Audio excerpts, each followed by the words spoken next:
Dito sa survey ninyo, this was Feb 27 to March 2. So lumalabas na si Sara Duterte 51%, Leni Robredo 43. Unang-una, bakit ba nagkaroon ng ganitong survey? Well, bahagi ito ng aming ulat ng bayan, pero yung mga katanungan ay galing sa isang subscriber. At yung subscriber ay yung opisina ni Senador Juan Miguel Zubiri. So, meron siya mga ipinasok, tawag namin rider questions doon sa survey. Kasi bilang subscriber, maaari kang magdagdag ng katanungan at yung mga katanungan na yun ay naka-embargo hanggang hindi nire-release ng subscriber. Okay, so ito nilabas na ng opisina ni Mig Zubiri. Kaya we can talk about this now, no? Okay. Na-kumpirma na yung nilabas nila. Kaya kahit ngayong umaga, nabalita ako sa mga Senate reporters na pinamigay na ni Senador Zubiri ang mga tables. No? So ano lang, no, para malinaw, ang pangalan ba na binanggit lang dito sa kanyang rider question, ang pinalagay lang niyang pangalan, dalawa? Sara Duterte at Leni Robredo? Basically, meron siyang tatlong set na rider questions. Yung una ay si Raffy Tulfo at si Sara Duterte. Yung pangalawa ay kay Sara Duterte at Leni Robredo. At yung pangatlo, merong anim Iyan. Yun yung nilabas niya kanina. Duterte, Robredo, Raffy Tulfo, Bam Aquino, Luis Ontiveros at John Vic Remulla. Okay. O sige, isa-isahin natin. No? Dito muna sa yung isang set, yung Sara Duterte at saka Leni Robredo. So 51% itong si Sara Duterte, Leni Robredo 43%. Ano uli yung margin of error nito? Definitely way beyond the margin of error. Plus or minus 3. Pareho rin ng aming national survey. Okay. So what does this say? 51% si Sara, 43% si Leni Robredo. At this time, no? This was conducted Feb 27 to March 2. Ibig sabihin nito ay napakadikit pa rin, no? Kahit nasabi mong medyo 8 percentage points ang lamang ni Sara Duterte, pag in-apply mo yung plus minus 3 margin of error, maaaring bumaba si Sara ng 48, ang dating vice presidente, maaaring umakyat ng 46. So, dikit na dikit siya. At makikita mo rin, iyan doon sa subnational distribution kung gaano sila kadikit Dito ba, Prof, covered na ba rito sa survey ninyo yung pag-declare ni Sara Duterte na tatakbo siya for president? Oo, kasi nangyari yon parang early February. I think February 13 or 18. So, almost 2 weeks before the fieldwork. Okay. So yun nga, di ba, ang conventional wisdom dyan, pag nag-declare ang isang kandidato, meron niyang expected bump. Di ba? Pero in the case of Sara Duterte, nagkaroon ba or wala?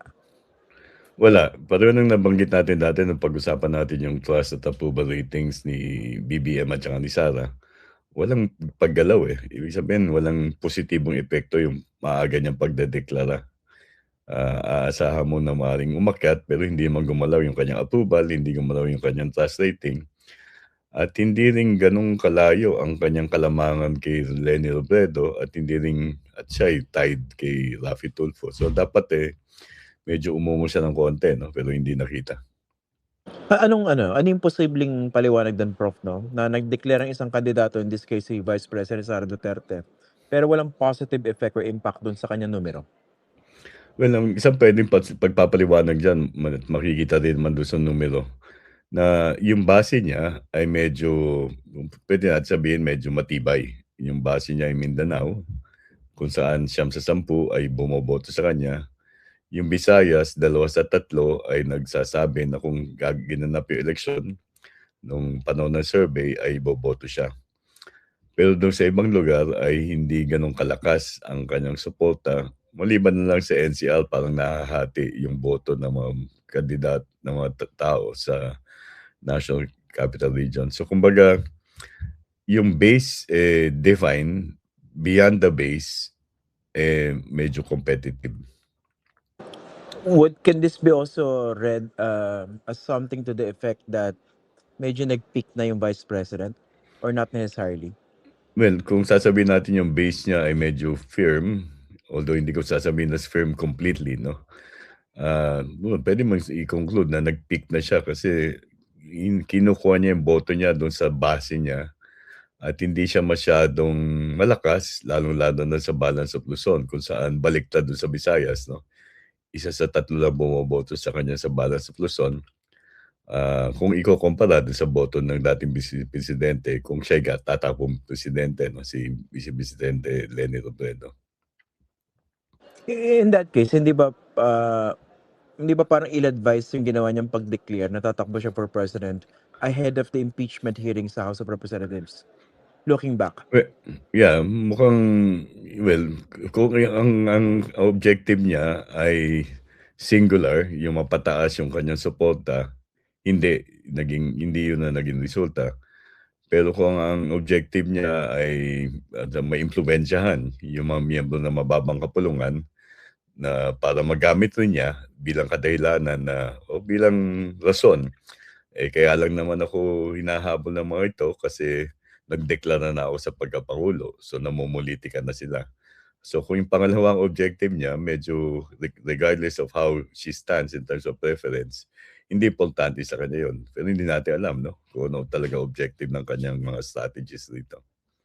Okay, totoo yun, hindi man natin puwedeng i-second guess kung ano yung talagang objective niya rito. Pero assuming na ang objective niya rito, at least, pataasin yung numero niya for 2028. At least 'no, kunwari yun ang i-assume natin. Hindi ba medyo ano 'to, delikado, para sa kanya dahil yung mga ibang pangalan sa survey ninyo, hindi pa nagde-declare ito. At kung Yeah, mag-declare sila, baka may expected na bump or improvement sa kanilang numbers. And at the same time, the other context, hindi pa natin nakikita yung full, scale ng bakbakan dito sa mm. impeachment trial. Dahil lumabas pa Yeah. lang yung mga initial piece of evidence sa hearing.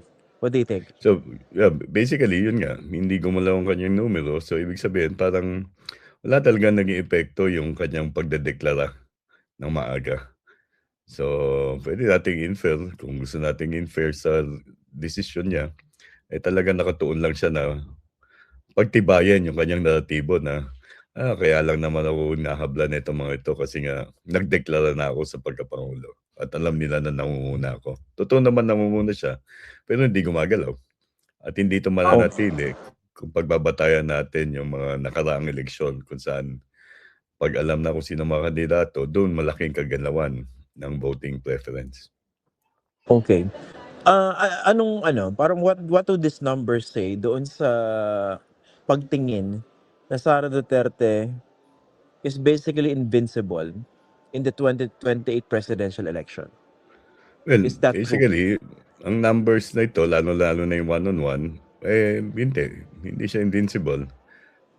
The other candidates kung tatakbo si Raffy Tulfo, kung tatakbo si Vice President si Leni, competitive 'no? Maaring talagang napaka-competitive. Hindi hindi hindi runaway winner ang si Sara Duterte. So, may tulog kumbaga sa wikang Pilipino. Okay. Dun sa third set niyo, yung sabi yung nilabas na ng opisina ni, Senator Mig Zubiri, ano ba yung sorry hindi ko pa nakikita 'no. Ano ba yung resulta nun, yung 6 na pangalan? Well, doon si Sara ay nangunguna 43%, si VP Lenny ay 27, si Raffy Tulfo ay 19, 19, si Bam Aquino 5, si Risa 2, at si John Vic Remulla ay 1. So yun yung mga pangalan. Sara Duterte 43, Leni Robredo 27. So 7. 16 percentage points yung difference, no? At makikita mo diyan nag-split 'pag tumakbong magkasabay si Leni Robredo at si Raffy Tulfo, yung kalakasan nila sa balance of Luzon napipilitan yung mga tao doon na mamili dun Makakate. sa dalawa, nahahati. Hmm. Yung iba naman, although single digit yan, naalala ko lang si dating Vice Presidente Leni nung tumakbo siyang Vice President, 1.5% ang first preference niya 2 years before the election. 'Di ba? So, having a single digit now is not necessarily that bad for anyone aspiring for the presidency.